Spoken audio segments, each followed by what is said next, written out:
welcome into the weekend warm-up edition of Main Street Sports Today, presented by the Tennessee Orthopedic Alliance of Columbia. I'm Maurice Patton, joined by David Wilson. We are coming to you from the Lee Company studios. I am in Columbia. David is at his home. Wade Neely is somewhere between here and Decatur, Tennessee, getting ready for Giles County's Class 3A second round matchup in the state playoffs over at Meigs County. So David was kind enough to join us here today, and we will be with you for the next couple of hours talking local, regional, and national sports. David, welcome in, man. Appreciate you stepping up. Well, always good to see you and hang out with you for a couple of hours. Hope you've been doing well. Yeah, doing well. Trying to stay warm. Definitely the next man up mentality here on Main Street Sports Today. Again, David's been with us a couple of times in place of Wade. Happy to have him, and happy to, again, be here for the next couple of hours. We're going to be talking a lot of football. In the next hour, we will be joined by Ben McKee of Go Vols 24/7, getting ready for this Tennessee-Georgia matchup down at Athens tomorrow night. In the next segment, we will be joined by Mike Herndon of the famed Football and Other F Words podcast. And you might be familiar with some of those F words if you are a follower of the Tennessee Titans, as Mike is. We're going to talk to him in the next segment. The Titans hosting Minnesota Sunday at Nissan Stadium, and kind of catch their pulse as we get ready for that. But also going to talk a little high school football. The TSSAA announced their realignments of regions and districts across all sports for the 25 through, I don't know if it's 29 or 27 periods, because I've seen conflicting information as far as that goes, but certainly for the next 2 years. And we will kind of take a look at what some of those new regions in football in particular are going to look like, because it's kind of intriguing. I'm looking forward to digging into that a little bit, David. We'll also talk a little more boxing, because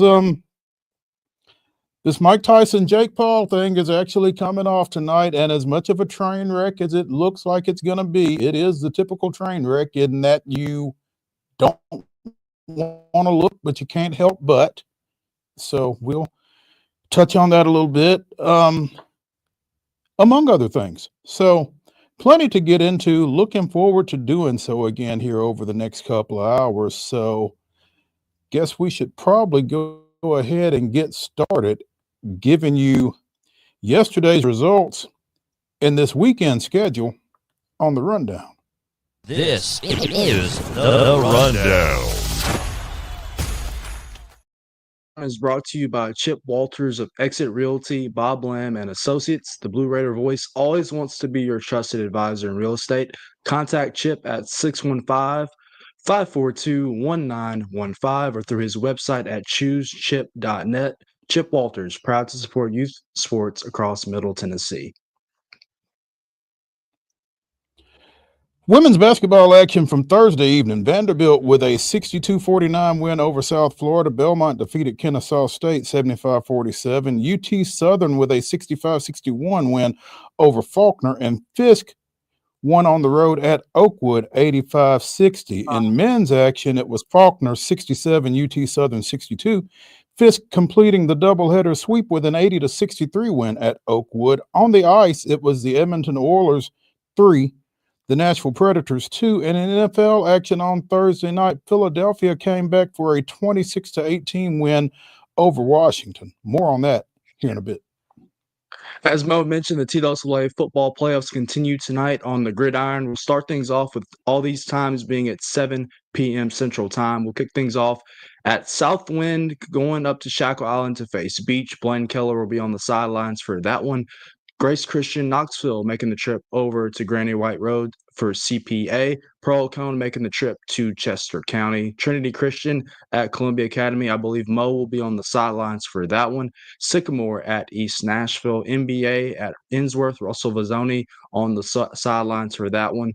Brentwood Academy at Father Ryan, 7 p.m. Kickoff. DCA at Friendship Christian. Springfield at Henry County. Mo and Wade talked to Dustin Wilson yesterday as the Yellow Jackets head up to Paris, Tennessee. Grace Christian Franklin at Jackson Christian. East Robertson making the trip for the second consecutive year down to Jasper to face Marion County in the second round of the playoffs. Station Camp making the trip to Lewisburg to face Marshall County. Eagleville at McKenzie. Giles County at Meigs County. As Mo mentioned, Wade will be on the sidelines for that one. Middle Tennessee Christian at Nashville Christian at 7 p.m. Also at 7, Mount Juliet travels to Oakland. Page is hosting Centennial in a rematch in Region 6-5A play. Franklin goes to Ravenwood in another rematch in Region 6-6A action. McEwen travels to Linville, taking on the Richland Raiders. Blackman is at Riverdale, little crosstown rivalry there. Nolansville is at Shelbyville. Franklin Road Academy goes down I-24, taking on Silverdale of Chattanooga. That'll be a 6 o'clock Central Time kickoff there. Brentwood High School is at Stewart's Creek.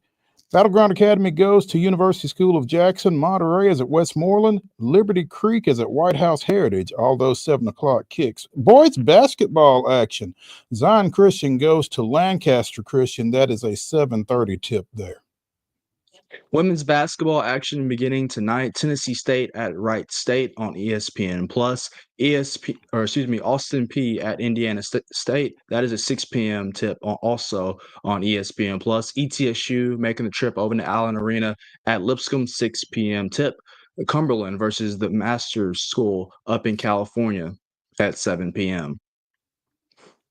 Saturday action on the hardwood. Liberty goes to Tennessee at 11 o'clock on ESPN Plus and the SEC Network. William Carey at UT Southern at 12 p.m. Cumberland versus Missouri Baptist in Henderson, Tennessee at 12 p.m. Fisk at Stillman at 1 p.m. and Trevecca making the trip up to Kentucky Wesleyan at 2 p.m. On Sunday, Fisk at Sanford. That time is yet to be determined. TSU at Dayton at 12 o'clock on ESPN Plus as well. Austin P at Miami, Ohio, 12 o'clock tip there, ESPN Plus as well. Ohio State at Belmont, 2 p.m. on ESPN Plus. Butler, who picked up a big win over Indiana earlier this week, makes the trip to Memorial Gymnasium to face the undefeated Vanderbilt Commodores. That is a 2 p.m. tip on ESPN Plus. Lipscomb at Morehead State. That is also a 2 p.m. tip. And Alcorn State at MTSU. That is a 2 p.m. tip as well. Men's basketball action tonight. It's a 6 o'clock start for Belmont out at Colorado Springs against Air Force. Cumberland on Saturday travels to Midway for a 12 noon matchup. Jackson State comes to Memorial Gym, taking on Vanderbilt at 2 o'clock. You can see it on ESPN Plus. At 3 o'clock on ESPN Plus, Murray State is at the Glass House, taking on Middle Tennessee State. Also at 3 o'clock, Fisk men are at Stillman. At 2 o'clock, Shorter out of Rome, Georgia, travels north, taking on the Trojans of Trevecca over off Murfreesboro Road. Also at 2 o'clock, William Carey is at UT Southern. 7 o'clock tip for Alabama A&M at Gentry Center against the Tennessee State Tigers. You can see that one on ESPN Plus. On Sunday in men's basketball action, Lipscomb is at Western Kentucky. We don't have a time for that one, but you can see it on ESPN Plus. College football this weekend, 12:30. Tennessee State travels over to Gardner-Webb. Again, 12:30 Central Time start. You can see it on ESPN Plus. Also on ESPN Plus at 1, Eastern Kentucky is at Austin P. At 6:30 p.m. on ABC, Tennessee travels to Georgia. Again, we'll be talking to Ben McKee of GoVols 24/7 more about that game in the second hour of the show. In the association tonight, 9 o'clock, Memphis is out at Golden State. You can see it on ESPN and on FanDuel Sports. Sunday, the Nuggets come to FedEx Forum, taking on the Grizzlies. That's a 5 o'clock tip. It's also on FanDuel Sports. On the ice tonight, 8 o'clock, Nashville is at Calgary. It's on FanDuel Sports. Sunday, Nashville is at Vancouver. That's a 9 o'clock puck drop, and it will also be seen on FanDuel Sports. And Sunday, again, 12 noon on CBS. Minnesota is at Nissan Stadium, taking on the Tennessee Titans. We'll be talking to Mike Herndon again about that one here in the next segment. But again, Minnesota at Tennessee, 12 noon on Sunday. You can see it on CBS Sports. Ladies and gentlemen, that is your rundown.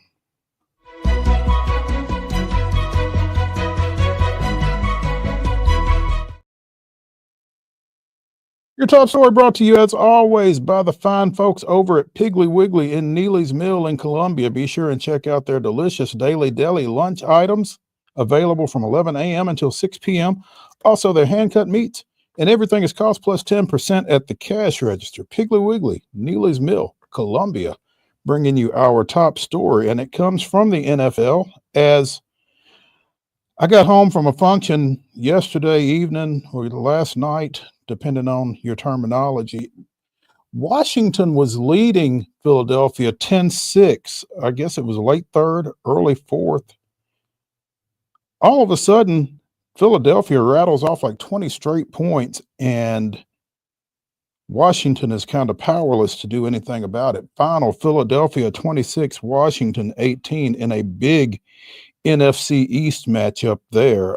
Philadelphia improves to 8-2 with that loss. Washington 2 games back in the loss column at 7-4. So, Philadelphia kind of sputtered some mid-year, seemed to have kind of regathered themselves. And, Jaden Daniels threw at least one pick because former MTSU standout Reed Blankenship caught it. They had some turnovers. They kind of sputtered a little bit late in that one. Yeah, Mo, this for the Eagles, if we're going to go from their perspective really quick, it's kind of the opposite of the way they started last year. Last year, they started off house of fire. You're thinking they're going to go back to the Super Bowl yet again and try to lift the Lombardi trophy, and they just all cratered. When we got to the end of the regular season, they lose to Tampa Bay in the playoffs, and I think it was the wild card. And then this year, they beat Green Bay to start the year in Brazil, but, they didn't look right for the first several weeks. And they've since learned that they need to play through Saquon Barkley, and he showed that last night, particularly in the fourth quarter. So the Eagles, man, they fixed some things defensively in the offseason. That was the unit that you could point to last year. They couldn't stop a nosebleed, and they've shown that they have gotten a little bit better defensively. And obviously, when you have Saquon, A.J. Brown, Devontae Smith, and Jalen Hurts on offense, that's one of the top skill position groups in the NFL. If you're going to go from the Commanders' perspective really quick, I think the game obviously changed on that 4th and 2 call, 4th and 3 call in the fourth quarter where Dan Quinn decides to keep the offense on the field in deep in Eagles territory instead of kicking the go-ahead field goal. I can understand the philosophy. You're probably going to need touchdowns to beat them on the road at Lincoln Financial Field. But just getting the stop there absolutely flipped the momentum of the game back into the Eagles' side. They immediately go down and score a touchdown, and then that's pretty much all she wrote after Jaden Daniels threw an interception, as you mentioned.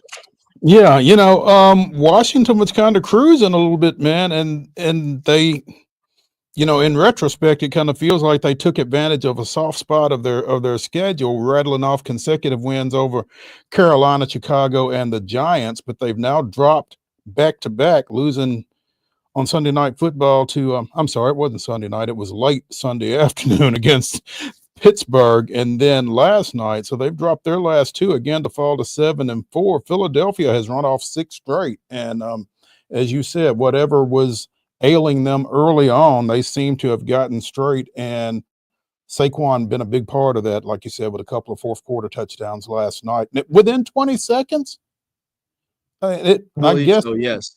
Yeah. I guess the interception was in between those, and yes, correct. Yeah, so just kind of hit Washington with a flurry right there late, and Washington got the touchdown inside the final minute, got the 2-point conversion, but could not recover the onside kick, which I don't know how anybody recovers an onside kick now once you've eliminated the element of surprise from it the way they have. We're kicking onside. So gotta let them know. Yeah, player safety, I guess. But hey, tough loss for Washington after kind of being in control of that game. Again, big win for Philadelphia.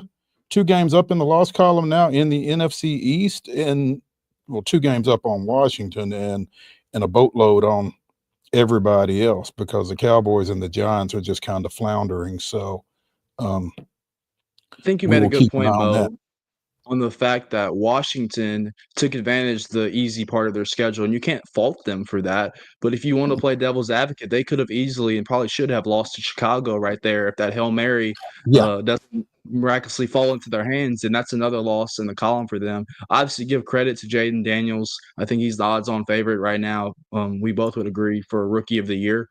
Dan Sure. Quinn has done a remarkable job, but they've taken advantage of their schedule. Now some harder teams and opponents are going to come up, and we'll see what they really are made of. I think the NFC is a two-team race right now. It's Detroit, Philadelphia, and then there's the rest of the pack. I'm wondering how or if Arizona factors into that at all, or anybody out of the NFC West. But yeah, it does. You're right. It does kind of feel like Detroit and Philadelphia at this point are kind of setting the tone for that entire conference. So should be interesting. Let's take a break here on Main Street Sports Today, presented by the Tennessee Orthopedic Alliance of Columbia. When we return to the Lee Company Studios, we'll be visiting with Mark Herndon of Football and Other F Words. Stay tuned.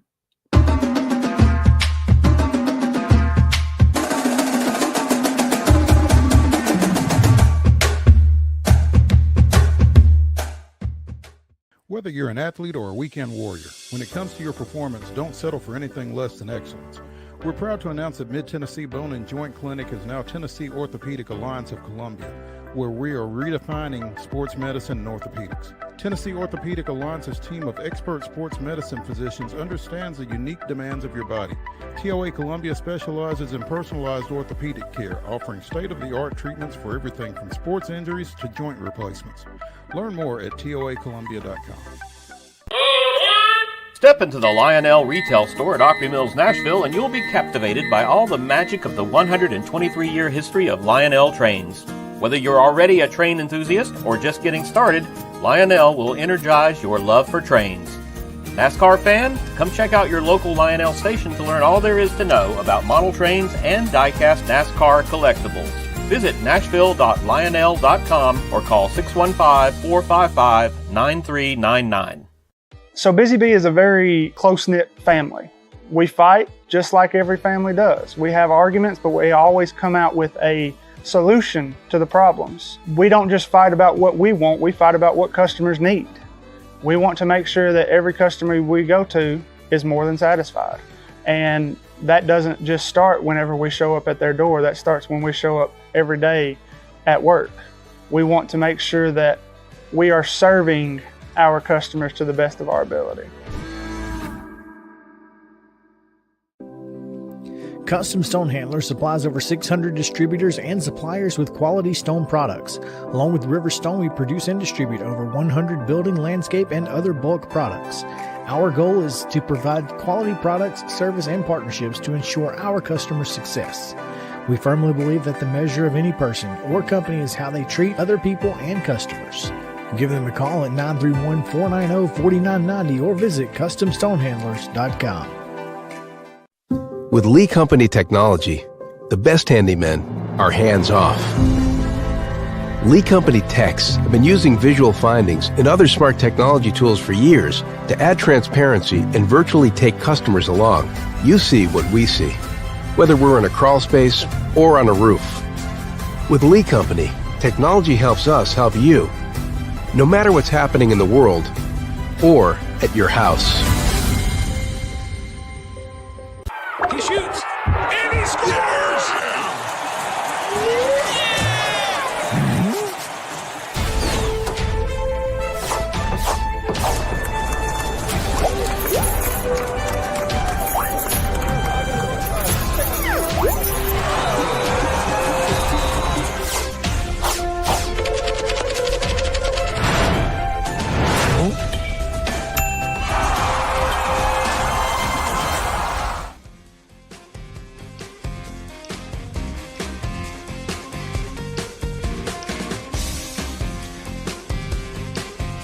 The weekend warm-up continues here on Main Street Sports Today, presented by the Tennessee Orthopedic Alliance of Columbia. I'm Maurice Patton. That's David Wilson. I'm coming to you from the Lee Company studio here in Columbia. Yay. David is in the Lee Company studio of his home, and we are anxiously awaiting the arrival of Mike Herndon of the Football and Other F Words podcast to talk a little Tennessee Titans. The Titans taking on visiting Minnesota on Sunday at 12 o'clock at Nissan Stadium. And it figures to be another uphill battle in a series of uphill battles for the Titans, coming in at 2-7, but not the worst record in the AFC South. That distinction belongs to the Jacksonville Jaguars. Minnesota, meanwhile, 7-2 on the year, mirroring Tennessee's 2-7 mark to this point. And we welcome Mike Herndon of Football and Other F Words. Who is that? Who is Campbell? Earl Campbell. Oh, that's a Texas. Okay, it looked red. It didn't look orange. Sorry about that. Okay, well, That's my all right. bad. If it had been in the right hue, I wouldn't have had to ask that stupid question. My bad. Mike, welcome to the show, man. We appreciate it. Absolutely. Yeah. Thanks for having me. No, for sure. Just wanted to get your thoughts, man. I mean, we on this show have kind of run out of things to say about the 2-7 Tennessee Titans. So it's nice to be able to get somebody else's perspective. What are you looking for on Sunday? I think you just kind of want to see, the biggest thing is still, can you get more out of Will Levis, to me, and continue to, kind of clean up some of the things. He mostly played better last week, but as has been the talking point for, really a lot of people this week, the sacks, a lot of them are on him. And the fact that when he kind of gets surprised by the defense, he's not real good at being able to move on to whatever the next read is, or know where to go with the football, or where his check down is. Just seeing some meaningful improvement in that. And then I also think, you want to see this defense get its, legs back underneath them a little bit. I know they've been banged up, with Snead out and Awuzie out, and, lost Quandre Diggs for the season and stuff like that. But this defense has kind of fallen off over the last few weeks. And you'd like to see them, bounce back, show a little bit more. Because, I think a lot of the defense is probably going to be back next season. The offense, we'll see how much that changes on that side of the ball. But the defense is mostly going to be intact. And you want to see those guys take meaningful steps forward and see who can be a guy for them next year too. You talk about Will Levis and the sack situation, and it's almost alarming the difference from when Mason was in there to this past weekend. Now, obviously, you got to take into consideration the fact that Lloyd Cushenberry was out this weekend and is out for the year now. And, he was in there for most of those games that Mason Rudolph played in. But at the same time, it just feels like you said, the pocket awareness isn't necessarily there with Levis that you need to see. Is that something that can be improved upon? It's hard to say. I actually did go back and dig through some historical data basically on quarterbacks who took a lot of sacks early in their career, and did they ever grow out of that? Out of the guys that turned into good quarterbacks out of the last probably 20 years, I think there's one real example of a quarterback who got sacked a lot early in his career and then grew out of it and changed the way that he played, and that's Ben Roethlisberger. But Roethlisberger, I think early on he was getting sacked a lot, but he was also making a lot of plays for the Steelers back in the day. They didn't rely on him that much early in his career. I mean, they had a great defense, a great run game, and that was the bread and butter of their success during that time. But Roethlisberger did make plays, which I think is what you're not getting that trade-off with Levis right now. So you're taking a lot of sacks, but you're not getting the big plays out of him like you would hope. And like Roethlisberger gave the Steelers early in his career. But Roethlisberger totally changed the way he played. I mean, if you remember early in his career, he was kind of famous for just guys hanging off of him and how strong he was in the pocket and still able to make plays and throw the football. But there was times he went down too. But then later in his career, he kind of became a guy that, he got the ball out quick. He was not taking hits. He was not taking sacks. And that really was a pretty massive shift. But it really didn't start happening until year 6 in his career. So he got way on down the road before that change. But you look at guys like Russell Wilson, guys like even like David Carr, who famously took a ton of sacks early in his career. He left the Texans and went to the I think it was the Giants, and played a little bit there. And he took a ton of sacks with the Giants too. I know everyone blames that Texans offensive line for quote unquote ruining him, but I think it's a part of it is just David Carr, and he was a guy that was taking sacks.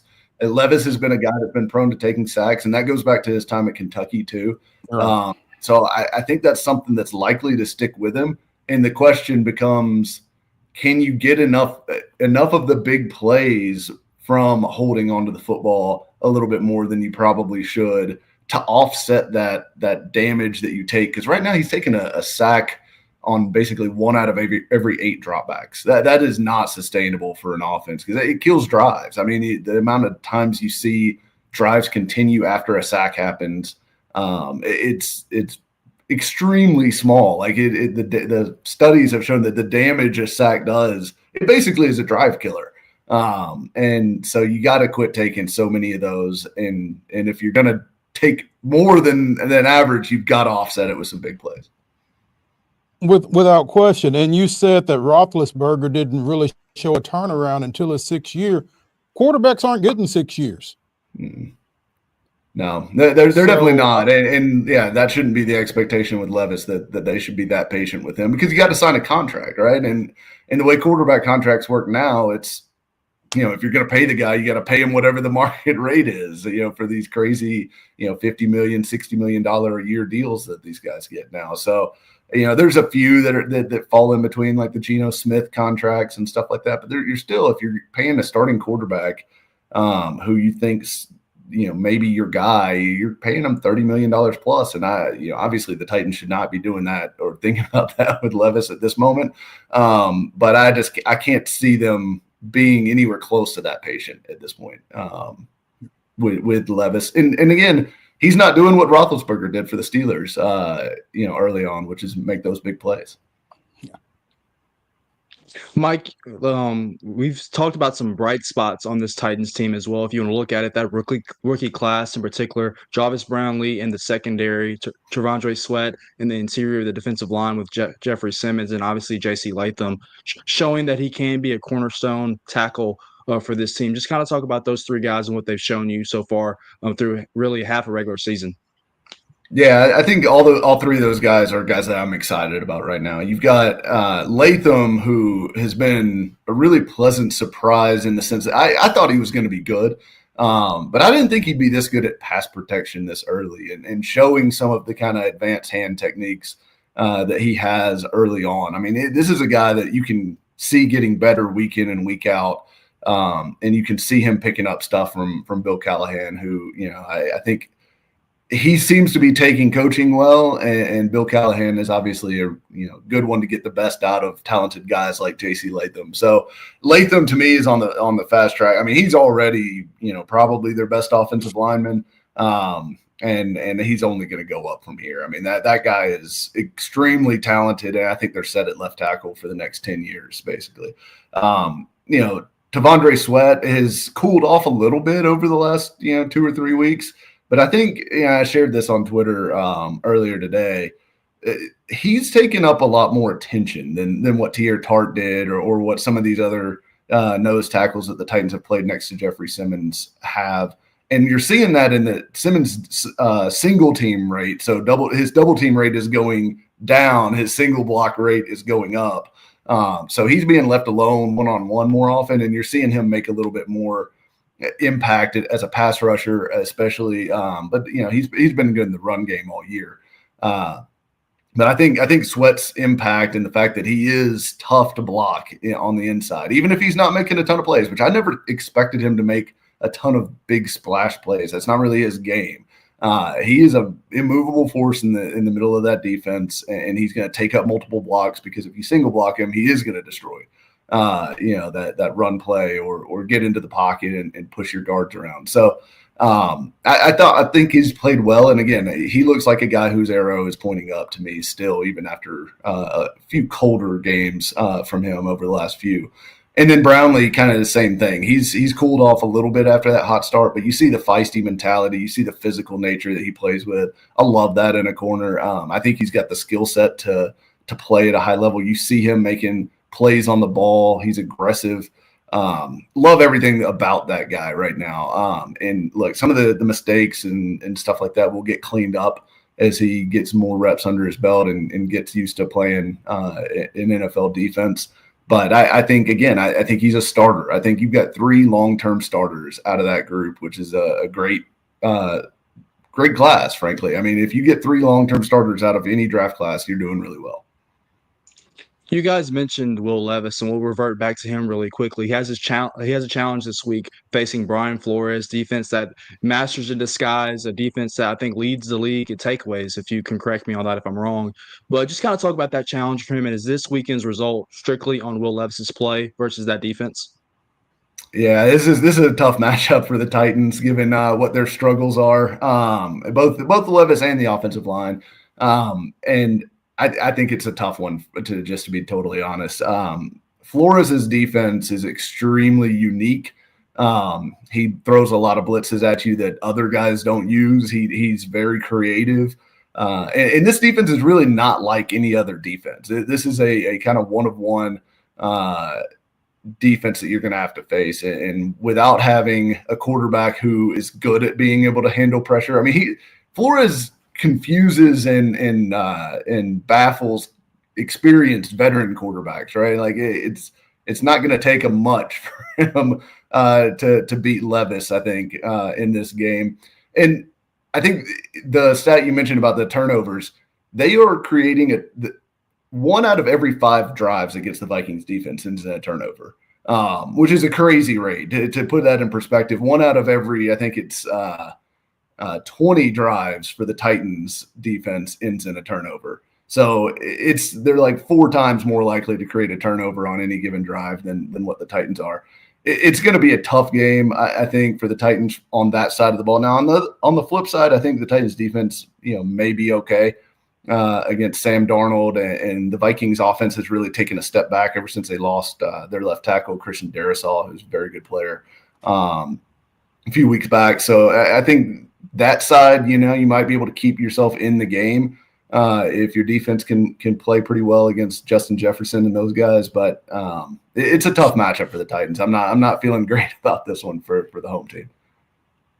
Yeah, last thing for me, and I'll kick it back to Mo. It seems like after every Sunday, Titans fans are quick to go into mock draft Monday mode and eye where they are in the standings.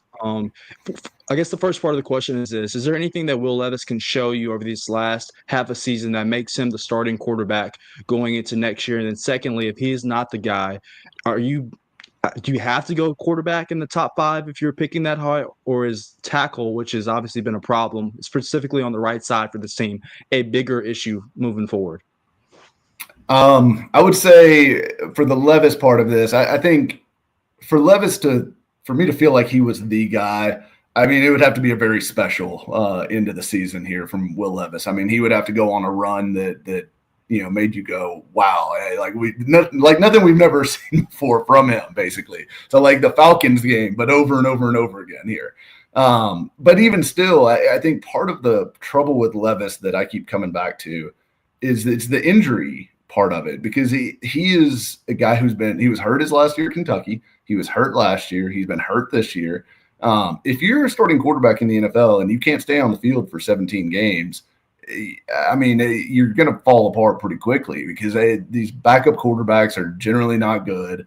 How many good to great quarterbacks do you see around the league that miss time every single season? I think Lamar Jackson might be like the only one, maybe Joe Burrow, but most of these guys that are really good are, 16, 17 game starts every single year in and year out. And it's consistency. They're always there. They're always available. And I think availability is a real concern with Levis at this point. He's been hurt far too often. So it would take a lot. I'm certainly way more leaning towards no than yes on the question of, is Will Levis the franchise guy? But yeah, we'll see, kind of what this last stretch looks like. But I kind of think they've got to go into the offseason with an open mind. And then as far as the draft class, I don't know that they want to force themselves into taking a quarterback. It all depends on how much they love these guys. I personally don't love this draft class. Like, I think Shedeur Sanders is probably, maybe the best passer out of the group. I think Jalen Milroe might be my favorite just because his skill set, what he does is like he does it at an elite level, which is run the football. And then he's got a beautiful deep ball and a big arm and stuff like that. And I think to me, and not just because he goes to Alabama, but he reminds me a little bit of Jalen Hurts coming out in that built like a tank, sturdy, can run the football, throws, has good velocity as a thrower, can throw the deep ball. I wouldn't mind him if you wanted to pick him at the top of the second or trade back into the back of the first or whatever. I wouldn't mind him, but the other guys scare me a little bit. I think Cam Ward is a little bit reckless for my taste from a quarterback standpoint, although, obviously immensely talented too. But those are the three best guys. I don't know that I'm totally in love with the draft class, but you could certainly go and take a tackle and then get a bridge quarterback and say, hey, we're going to wait until 2026 and, see if Nico or Arch or whoever else may emerge between now and then. It ends up being a better prospect. But, I'd absolutely think they could go tackle early in that draft. Mike Herndon of the podcast Football and Other F Words joining us here on Main Street Sports today, presented by the Tennessee Orthopedic Alliance of Columbia. Mike, David kind of stole a little bit of my thunder there just because this quarterback class was somewhat highly touted coming into this season. And as this 2024 college football season has progressed, it's kind of dropped off. Looking at you, Carson Beck. But I mean, they are kind of in a tough spot if they need a quarterback, because I don't know that there's one out there. But the bigger question is, does the Will Levis experiment cast some doubt on the Rand Carthon experiment at this point? It could. I think it depends a little bit on how much you buy into the idea that, and I think Charles Robinson from Yahoo Sports and a few others have kind of put this notion out there that the Levis pick was kind of an ownership pick. That Amy Adams Strunk maybe had a hand in saying, let's go get the quarterback there more so well, than it wouldn't be the Carthon. First time that family has done something like that. So That's true. It's in the blood, Yeah. But they certainly it would depend on how much that their truth there is to that. But I think Levis, I mean, you also spent a second round pick on him, and I can kind of understand the idea of like, he's an upside guy at this point. We're not spending the 11th pick on him. We're spending the 33rd pick on him. It's a little different price point at that point. But I also think Callahan would certainly at this point have a huge say in whatever quarterback they draft, because I just cannot imagine, after all the collaboration talk and all the kind of kumbaya stuff with Carthon and Callahan and Brinker and the whole group now. I can't imagine they go into any sort of situation where they're drafting a quarterback and Callahan is not like standing on the table, super excited about him. So I think it would be a Callahan almost driven pick, because he knows what he needs in his offense and what he wants the vision of this offense to be. And so finding the right guy there. But yeah, I think you're right. This quarterback class is disappointing because coming into the season, it was all Beck and Ewers at the top, and those guys have both kind of fallen off. I mean, Ewers has played well the last couple games, but his injury stuff, again, to me, like with Levis, the injury stuff, you can't live with a guy that just misses time every single year, and Ewers has been that at the college level for sure. So he would scare the crap out of me from a draft standpoint, but just because of the injury stuff. Yeah, very interesting. But I'm sure we'll be watching Sunday at noon when Minnesota comes to town. Mike Herndon, Football and Other F Words. Appreciate you spending some time with us, man, and look forward to catching up with you again soon. Of course. Thanks, guys. Appreciate y'all. Hey, when we continue here on the weekend warm-up edition of Main Street Sports today. We'll be talking a little high school football, kind of maybe a little Nostradamus, kind of getting out the crystal ball, because we're going to take a look into the future and see what some regions are going to look like next fall. Stay tuned when we return to the Lee Company studios after this.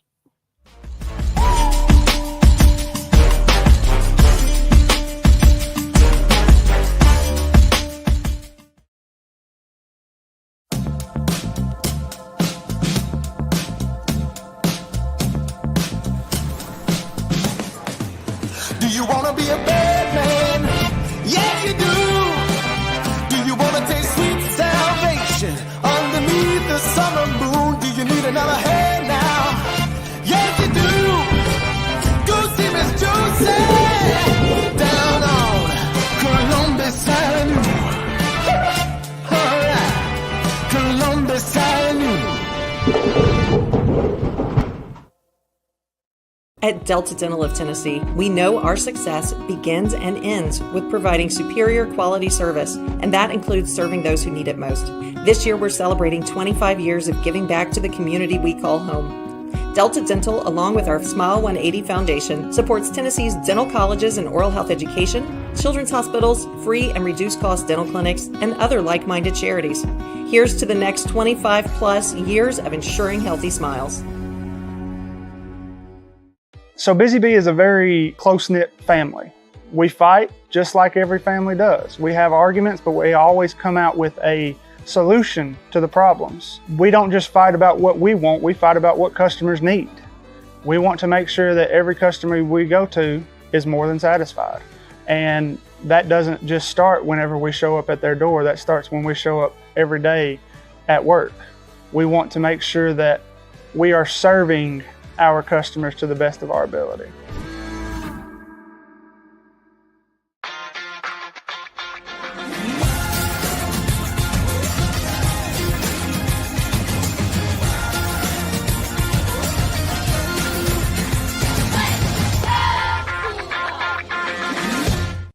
With Lee Company technology, the best handymen are hands-off.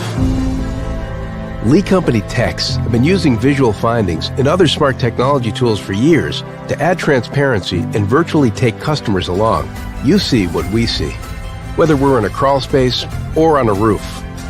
With Lee Company, technology helps us help you, no matter what's happening in the world or at your house. Whether you're an athlete or a weekend warrior, when it comes to your performance, don't settle for anything less than excellence. We're proud to announce that Mid-Tennessee Bone and Joint Clinic is now Tennessee Orthopedic Alliance of Columbia, where we are redefining sports medicine and orthopedics. Tennessee Orthopedic Alliance's team of expert sports medicine physicians understands the unique demands of your body. TOA Columbia specializes in personalized orthopedic care, offering state-of-the-art treatments for everything from sports injuries to joint replacements. Learn more at toacolumbia.com.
Hey, welcome back to the weekend warm-up edition of Main Street Sports today, presented by the Tennessee Orthopedic Alliance of Columbia.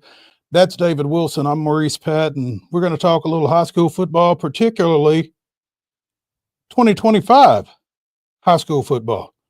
As again, the Tennessee Secondary School Athletic Association announced it's new regions and districts for high school sports for the 2025-26 and 26-27 at least school years, maybe beyond. But David, one of the things that kind of jumped out to me as I was kind of quickly scanning through the new setup for next year was if you go to Class 6A in football and you look at Region 3 6A, it's kind of a super region in that you've got all of the Rutherford County schools, except Eagleville, in one region. And if you are Stewart's Creek, Smyrna, or Laverne, you're probably not not happy. particularly excited about that. Yeah, I agree. I think this lines up. We talked about this probably the last reclassification cycle about Region 5 4A that will be dismantled after this year. That included Pearl-Cohn, Marshall County, White House, Greenbrier, just Station Camp, just a bunch of teams, Creekwood, all lumped together. That makes it a do or die murderer's row. You could talk about that with 7 5A as well from the last reclassification cycle with having Springfield, Henry County, Beach, Hendersonville all together. So this puts all the Rutherford County teams together. The travel will be easy, but the matchups on the gridiron on Friday night most certainly will not be. The travel will be easy. The scheduling will be easy because, again, it's 2, 4, 6, 8. It's an 8-team region, so you've got 7 schools, 7 games already, so you've only got to go out and get 3. But, man, I think Laverne just hired a new coach, Chris Johnson, a former defensive back down at MTSU. He's got to be looking at this and kind of wondering, what have I gotten myself into? So, I mean, Blackman, Laverne, Oakland, Riverdale, Rockvale, Siegel, Smyrna, and Stewart's Creek will be teeing it up against each other with playoff berths on the line every Friday night. So And then it'll be fun to watch.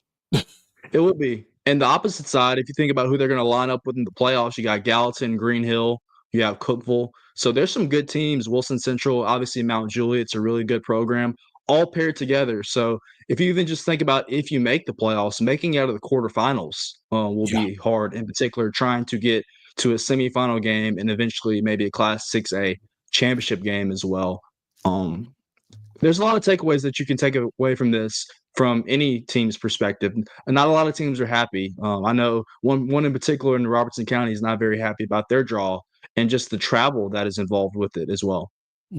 And I'm looking at Region 5 6A as well, because you kind of had the metro schools kind of fragmented off a little bit. Antioch and Cane Ridge were playing with Laverne, Smyrna, and Stewart's Creek. Overton was playing with Brentwood and the other Williamson County schools in 6A. Now all of Metro is together. You've got Antioch, Cane Ridge, and Overton and McGavock in a region, along with 3 schools out of Montgomery County, Clarksville, Rossview, and West Creek. So probably a little better from a competitive standpoint for the Metro schools, and they're all in the same region again, instead of getting split off like they had been. So it looks like the TSSAA's focus was maybe on keeping schools in a county together as much as possible. Again, you've got all of the Williamson County schools together at the 6A level in Region 6 with Brentwood, Franklin, Independence, Ravenwood, and Summit. They did have Overton. Overton is now in Region 5, but you brought in Shelbyville and Coffee County, so they will kind of travel south a little bit. The Williamson County schools will, but that's a pretty solid region there as well. Yeah, I don't want to speak out of turn for Calvin White, who is our sports reporter up in Montgomery County and covers all the Clarksville schools. I think it was good that they broke up that all Clarksville region, because if you think about it, for 2 years in a row, Clarksville High has gone undefeated in the regular season and proceeded to lose in the first round. You could say that was because they weren't playing a particularly hard region schedule. Well, that will change next year as they face Antioch, who's a very good program, Cane Ridge as well. So Overton is competitive as well. So that will maybe help them prepare for the playoffs even more. Isaac Shelby does a great job, but anytime you go undefeated, 2 straight years and then proceed to lose in the first round. And granted, the other region that they were lining up out of West Tennessee was really good. You have Colville, Houston, etc. But that might do them a service in the regular season at least. It's interesting, and part of the reason for that new Clarksville region basically in 6A is because a lot of those Clarksville schools dropped down to 5A. When you go look at Region 7 5A, you've got Dixon County, Henry County, and then you've got 4 Clarksville schools. Kenwood, Kirkwood, Northeast, and Northwest are all in 5A this time around. So that's Springfield moving down. Yeah, Springfield moving down to 4A definitely impacted the alignment of those regions in 5A, because that would have been Springfield's region if they had not won their appeal with the TLSA Board of Control. So Springfield drops down, and so you had to have some realignment right there in that Region 7, Region 6, and 5A. One of the more intriguing things here for me is this Region 4 5A, which had been Region 5 5A. You had Columbia, Franklin County, Lawrence County, Lincoln County, Tullahoma, plus Shelbyville, plus Tullahoma. They were in Region 5 5A. Shelbyville went up to 6. Spring Hill dropped down to 4. So you've got Columbia Central, Franklin County, Lincoln County, Lawrence County, and Tullahoma in Region 4 5A. And 4 is a significant number because that means they're going to play east instead of west. They're going to play, they're going to match up with Region 3 5A, which is East Hamilton, Lenoir City, McMinn County, Ooltewah, Ray County, Soddy Daisy, and Walker Valley. So if you are the number 3 or the number 4 seed out of Region 4 5A, you're going to have to travel to, say, Cleveland, Athens, Lenoir City. So pack a lunch. But again, traditionally, Columbia Central has been part of a region that has played west and into Williamson County, or again on the west side of the bracket for the postseason. So that's going to be a little different as well, I would think, because as you advance, you're going to see Knoxville and Upper East Tennessee teams in your postseason path as you try to get to the Blue Cross Bowl instead of going west, as has traditionally been the case for Central and a lot of those teams that they have played with. Yeah, most of the times when these things come out, most people do not complain about the opponents that they're playing. They complain about the travel that will be involved with it. I know you got your computer in front of you. If you want to go to Class 2A and go to Region 6, just look at the travel that is associated with that region. This is a team that is obviously of local interest for me, East Robertson, but traveling to East Hickman, Hickman County, and Houston County, that is an over an hour bus ride from Cross Plains just for your region games. And so their shortest trip is coming to Nashville with still 45 minutes to play East Nashville. And if you think about that as well, what a matchup right there, having 2 teams in the same region, East Nashville dropping down from 3A, where they've gone to 3 straight Blue Cross Bowls, lost to Alcoa, and East Robertson, who went to the Class 2A title game last year, poised to maybe make another deep run this year. That's a heck of a matchup in a region right there. And then the travel that they both have to go through as well. It's really rough. The travel in Region 6 2A, like you said, with East Hickman, East Nashville, East Robertson, Hickman County, and Houston County, that's tough. Look up a region to Region 5 2A, where Loretto, Lewis County, Mount Pleasant, and Summertown are all going to have to go across the river in region play because they're in the same region with Adamsville, Decatur County, Riverside, and Scotts Hill. I mean, just think about that. If you're the 3 seed or the 4 seed coming out of that, you might be going to West Tennessee, which is a 2-hour ride. I mean, Springfield, Dustin Wilson talked about that yesterday. The experience of being on a bus for 219 miles for your first round opponent. That's a lot. For your first round. Yep. So, here's the thing though. And I mean, I've seen some of those reclassification, realignment meetings and that kind of thing. And there is no way that you're going to come out of that with every school and every program pleased with where they are. Somebody's going to be upset. Somebody's going to be bothered, and there's no real way around it. The biggest bother to me, though, as you look at the whole the whole setup is I think you have to try to avoid 4-team regions and 4-team districts for, basketball, because in those situations, everybody advances to the next round in the postseason. I mean, looking at this region 2A with Eagleton, Oneida, Polk County, and Tellico Plains, all 4 of those teams is assured of a playoff berth without playing a game. And I agree. And that's not a we've good talked thing. about this.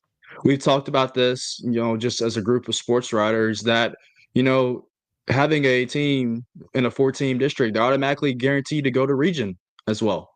Mm-hmm. So, Yeah.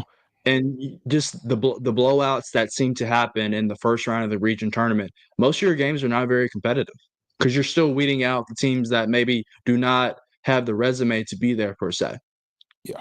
So, but that's what it's looking like for football.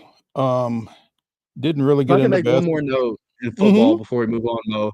I'm just saying, as a fan, as a writer, if you have Springfield and Pearl Cone in the same region, you better bring your popcorn for that one. Obviously, Springfield dropping down from Class 5A to 4A. I know this is of local interest to me, but anytime the Firebirds and the Yellow Jackets, I know, as Dustin Wilson mentioned, they scrimmage each other in the spring, but that will be a heck of a region game next fall as well between those 2 programs. And then for Liberty Creek, White House, and Greenbrier to be in there as well.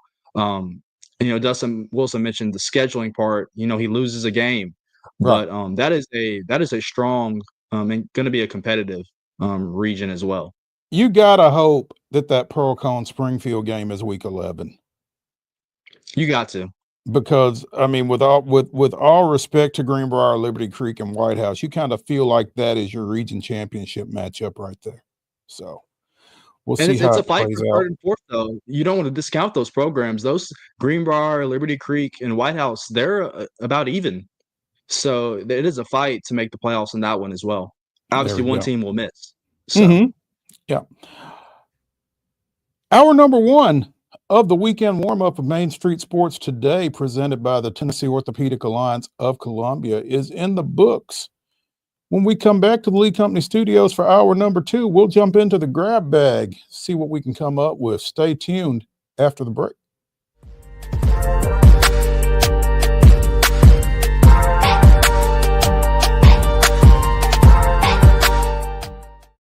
Nashville's Nutcracker returns to TPAC this December, presented by Nashville Ballet. This holiday season, audiences will journey with Clara and the Nutcracker Prince through Nashville's history and the land of sweets.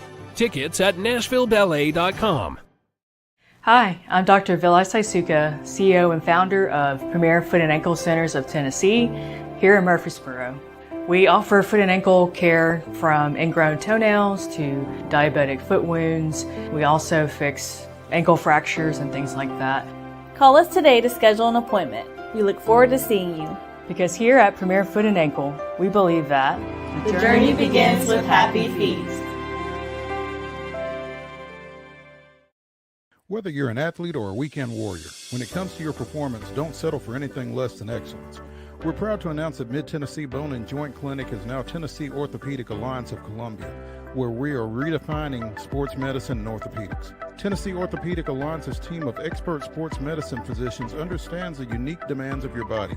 TOA Columbia specializes in personalized orthopedic care, offering state-of-the-art treatments for everything from sports injuries to joint replacements. Learn more at toacolumbia.com. Jones & Lang Sporting Goods here in Columbia has been outfitting teams, officials, and anybody else from T-ball to college for 50 plus years. Be sure and check them out at 931-388-8060 or online at jonesandlang.com. Jones & Lang Sporting Goods, the look of a winner. Zion Christian Academy, zioneagles.org or 931-388-5731. You can schedule your appointment. Go tour their campus. It is beautiful over there, and you're definitely going to want to see it. Again, it's zioneagles.org. Give them a call, 931-388-5731, and schedule your tour today. With Lee Company technology, the best handymen are hands-off. Lee Company techs have been using visual findings and other smart technology tools for years to add transparency and virtually take customers along. You see what we see, whether we're in a crawl space or on a roof. With Lee Company, technology helps us help you, no matter what's happening in the world or at your house. Custom Stone Handler supplies over 600 distributors and suppliers with quality stone products. Along with River Stone, we produce and distribute over 100 building, landscape, and other bulk products. Our goal is to provide quality products, service, and partnerships to ensure our customers' success. We firmly believe that the measure of any person or company is how they treat other people and customers. Give them a call at 931-490-4990 or visit CustomStonehandlers.com. Piggly Wiggly, located in Neely's Mill Shopping Center, is Columbia's locally owned and operated Cost Plus 10 grocery store dedicated to serving the community with low prices and smiling faces. Piggly Wiggly offers fresh, hand-cut meats daily as well as daily hot plate lunches from their deli counter. You're certain to see smiling faces and a helping hand when you're here at Piggly Wiggly. Come by and check out our fresh produce, high-quality meats, and more. Down home, down the street, we'll see you at the Pig.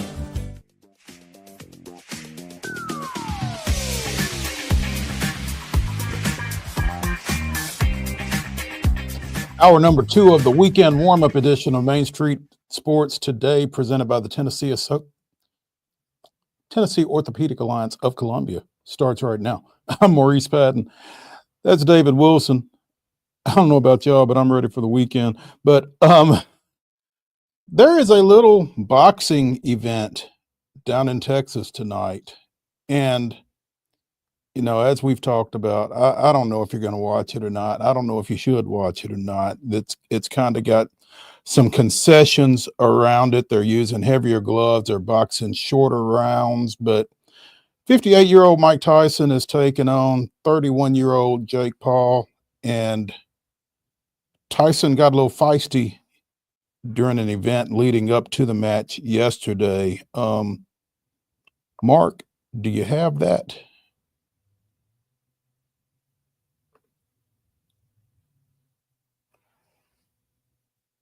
Run this.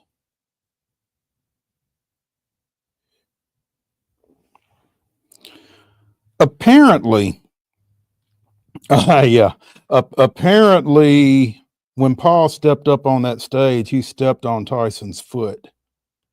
And Tyson wasn't sure if it was inadvertent or intentional, but he addressed it either way. I think this thing tonight is going to be a little interesting. Now, I know Mike Tyson's 58 years old, but I don't want anything to do with him. Now, maybe if you are a trained fighter, it's a little different situation. I don't know, but, 8-ounce gloves, 2-minute rounds, 8 rounds. I don't know if it means anything or not. I mean, maybe it's easier for Tyson to box 2 minutes than 3. Maybe that kind of offsets the age difference. I don't know, but I'm going to have a tough time. I'm going to have a tough time betting against Tyson in any situation that's physical. Do you think it goes the distance? I hope it doesn't. I hope he knocks Jake Paul out early. I think the longer it goes, probably the more it favors Paul, to be honest. Yeah, I was going to ask you that question. I was like, if you saw Jake Paul in front of you, you want to slap him in the face? He just has that personality where he you might really has that slappable. Yeah, you just want to, whether he stepped on your foot or not. Yeah. So I mean, and that bias may be entering into my feelings about the fight, but I if it's a fair fight, I think Tyson wins. I think you are correct. I think the only concern, if you are wanting Tyson to win, is just the age difference, the stamina difference. I mean, he is, I think as you mentioned, 58 years old. So there's a 27-year age gap between the two, obviously. And so, but, Mike Tyson, he has to go to that place. He's done that before. That's a scary guy. He doesn't have any problem going to that place either, man. Yeah. And, he's a pretty dark dude. I mean, I've seen some clips of some interviews leading up to it, and he's still pretty dark. So, I mean, we might be able to get home. We may be able to get home from our high school football games in time to see this on Netflix tonight. So, I just don't know if it's going to be any good. I know I'm not a big boxing guy. I don't know how you feel about that, but it's just kind of hard for me to be invested in it per se. So, I'm not a big boxing guy, but I mean, Mike Tyson is kind of a product of my younger days. Obviously, I mean, he was coming up and really hitting it big when I was just out of college and that kind of thing. And so it kind of takes me back, and that 91-second match that he had with Spinks and different things like that, the Buster Douglas loss, different things like that.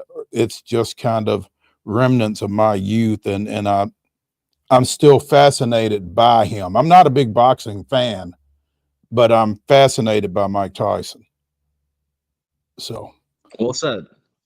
We'll certainly pay attention to it. Like I said, it kind of has that train wreck feel to it. You don't want to watch it, but you can't help but watch it, kind of thing. So we'll see how it goes. The all MLB team was announced last night, and the only Braves representative on either the first or second team was pitcher Chris Sale, as he continues to collect awards leading up to the Cy Young.